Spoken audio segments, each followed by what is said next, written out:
Quand tu développes un projet Python, tu devrais absolument faire ceci. Salut, moi c'est Brian et ça fait 3 ans que je suis développeur freelance et aujourd'hui je vais te montrer ce que tu devrais toujours faire quand tu crées un projet en Python. On va parler d'un module super important, venv. Ce module te permet de créer plusieurs environnements Python un peu comme Node.js avec son dossier Node Module ou bien PHP avec son dossier Vendor. Mais attention, pour Node.js et PHP, on va parler de dossiers, alors qu'en Python, on va plutôt parler d'environnement. Car il y a quelques différences, comme la possibilité d'utiliser une version différente de Python pour chaque projet.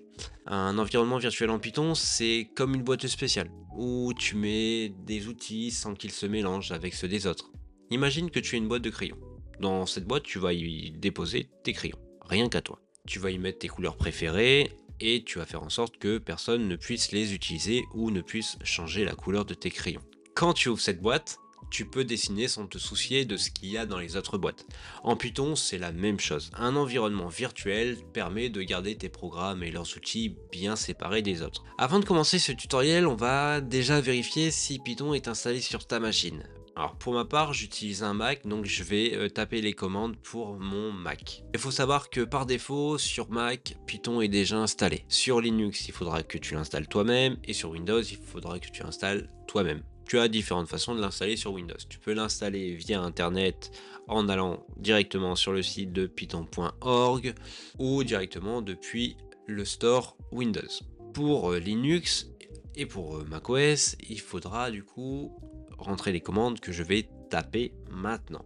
Donc je vais déjà vérifier si Python est installé sur ma machine. Je vais faire un Python 3-version et là il devrait me donner ma version de Python. Pour ma part, j'ai la version 3.13.2. Pour Linux, c'est la même chose, on va juste taper Python 3-version. Donc Python est installé sur ma machine. Mais toi, si tu n'as pas Python installé sur ta machine, tu vas utiliser le gestionnaire de package macOS si tu es sur macOS, le gestionnaire de package Linux si tu es sur Linux. Pour macOS, on va utiliser Homebrew. Donc pour utiliser Homebrew, tu as juste à taper brew install et là tu vas taper le package que tu veux installer. Donc là, pour notre cas, on va utiliser Python. Donc là, tu as juste à faire entrer et Homebrew t'installera Python. Donc là, si tu veux vérifier que Python est bien installé, tu auras juste à taper la commande python 3-version. Maintenant que tu as Python installé sur ta machine, tu vas pouvoir créer ton projet. Pour ma part, je vais tout faire dans le terminal. Mais toi, tu as la possibilité de le faire également dans le terminal ou depuis ton éditeur de code favori ou depuis ton interface graphique. Donc je vais rentrer la commande mkdir qui va me permettre de créer un dossier. Je vais l'appeler Python venv YouTube. Voilà, je vais appuyer sur entrée, je vais créer mon dossier et là du coup je vais aller dedans. Je vais aller faire un touch pour aller me créer un main.py. Donc là je crée le main.py, c'est le point d'entrée de mon programme Python, tout comme le fait JavaScript avec son index.js, PHP avec son index.php ou bien le HTML avec l'index.html. Là tu n'es pas obligé de l'appeler main.py, mais c'est une bonne pratique. Si tu veux, je pourrais faire une vidéo sur les bonnes pratiques globales dans le monde du développement. Donc là, on crée notre fichier qu'on va appeler main.py, qui est le point d'entrée de notre programme. Ensuite, on va, je vais, moi, utiliser toujours mon éditeur qui est dans mon terminal. Je vais utiliser Nano. Donc Nano m'ouvre cette petite fenêtre qui me permet de créer, de modifier mon fichier main.py. Donc une fois que vous êtes sur cette fenêtre, vous allez pouvoir modifier votre main.py. Pour ma part, j'ai utilisé Nano pour rester dans le terminal, mais vous pouvez très bien le faire sur votre éditeur de code favori, VS Code, Sublime Text ou peu importe. Je vais venir du coup ajouter un petit programme en Python. Donc ce tuto n'est pas là pour écrire un script en Python, mais il est plus destiné à créer un environnement en Python.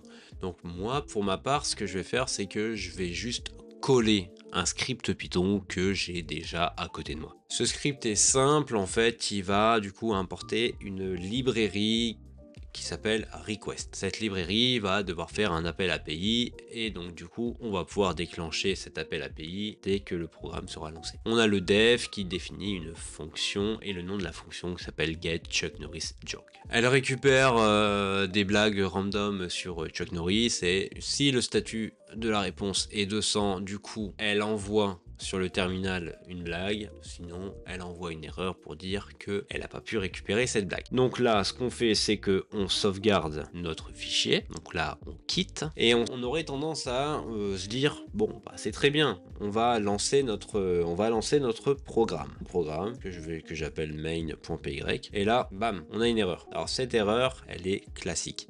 En fait, cette erreur nous indique que le module request n'est pas installé et qu'on aurait besoin de l'installer. Donc on aurait tous tendance à faire pip install request. On est bien d'accord. Mais non, c'est pas la bonne pratique à faire. Si je vous faisais faire cette commande là, bah en fait le tuto n'aurait aucune utilité. D'où l'intérêt d'utiliser le virtual environnement de Python, le module venv. Donc pour créer un module venv, on va juste taper la commande Python. Donc là pour ma part, moi c'est toujours Python 3-m pour indiquer à Python qu'on veut utiliser un module. Ce module il s'appelle venv et on va lui donner un nom à cet environnement. Pour ma part, je vais l'appeler venv YouTube tuto. Donc là mon venv s'appelle venv YouTube tuto. J'appuie sur entrée, on me dit est-ce qu'il a été créé? On ne sait pas. Donc là on va faire un ls. Et on voit qu'on a un nouveau dossier qui vient de s'ajouter, c'est le venv YouTube tuto. Pour utiliser notre environnement, on va devoir l'activer. Encore une fois, c'est très simple. Sur Mac et sur Linux, on va utiliser source. Sur Windows, on va utiliser /venv, du coup, YouTube tuto. Du coup, pour macOS et Linux, c'est dans le dossier bin. Pour Windows, ce sera dans le dossier script. Et ensuite, on va juste trouver le fichier qui s'appelle activate. Une fois qu'on aura appuyé sur entrée, on va voir que à droite, ici, juste à droite, à côté de notre project Python venv YouTube, donc on a bien notre nom d'environnement qui est installé.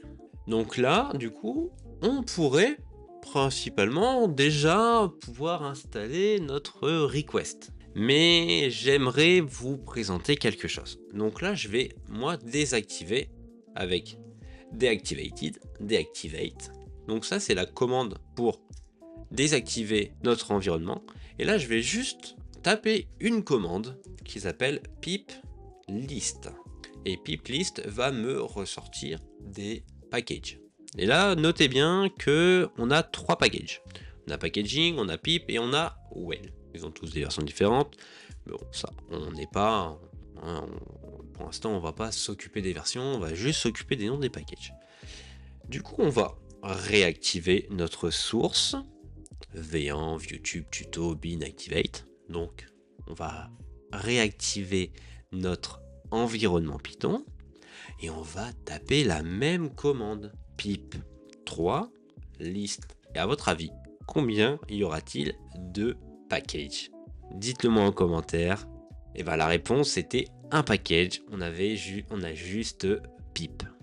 Alors on a pip en version 25.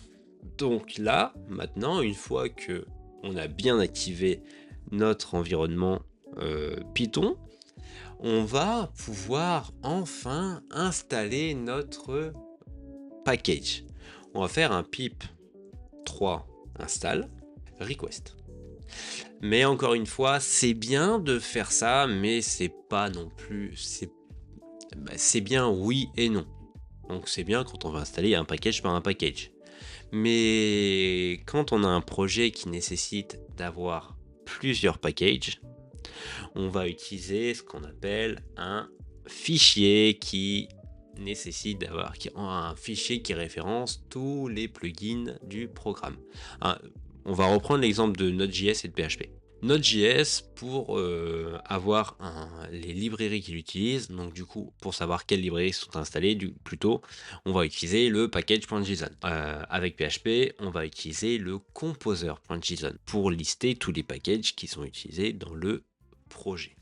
Donc là, en Python, c'est à peu près la même chose. Sauf que nous, on va l'appeler requirements.txt. Voilà, le requirements.txt est le fichier qu'il faut utiliser quand on va avoir plusieurs librairies installées. Alors, une fois qu'on a ce fichier donc qui est requirements.txt, on va pouvoir lui lister les différentes versions ou les différents plugins qu'on va utiliser.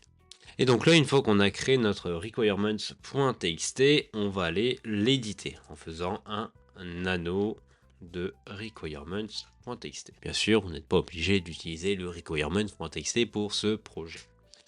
Et là, on va venir afficher, on va venir insérer notre librairie. Elle s'appelle request. Donc request égale 2.32.3. Voilà.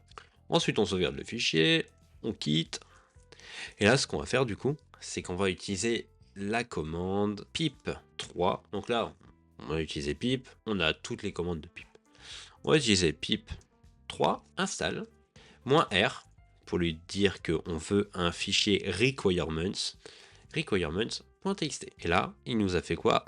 Il nous a installé les dépendances. Il nous dit attention, il faut upgrader pip. Et bien vous savez quoi? On va l'upgrader en utilisant pip install upgrade pip. Voilà.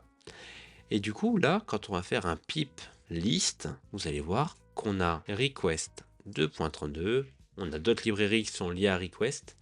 Et là, vous voyez bien, on a la version de pip qui est 25.0.1. Là, si je désactive mon environnement et que je refais la même commande pip3 list, j'ai toujours mes 3 paquets de départ et vous notez bien que la version de pip est complètement différente. Là, dans notre environnement, on a la 25.0.1 et sur notre système, on a la 25.0. D'où l'intérêt d'utiliser aussi un environnement. On peut utiliser plusieurs dépendances et plusieurs versions de dépendances, comme pip ou Python. Donc là, ce qu'on va faire, c'est qu'on va réactiver notre environnement avec le source, venv, YouTube, tuto, bin, activate, toujours pour Mac, / pour Windows. Bon bah une fois qu'on a installé nos dépendances, qu'on a créé notre environnement, notre require.txt, qu'est-ce qu'il nous reste à faire? Il nous reste plus qu'à tester. Et on va tester si notre programme va faire un pip3. Et donc, on se souvient bien que le point d'entrée, c'était main.py. Et à votre avis, du coup, est-ce que ça a fonctionné?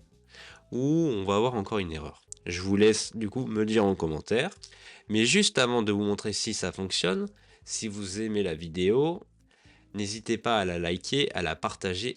Si vous souhaitez d'autres tutos, n'hésitez pas. Je vais en faire plein sur la chaîne, il n'y a pas de souci. Petit instant promo terminé, maintenant on va pouvoir lancer notre programme. Et attention, ça fonctionne pas, parce qu'on a utilisé pip.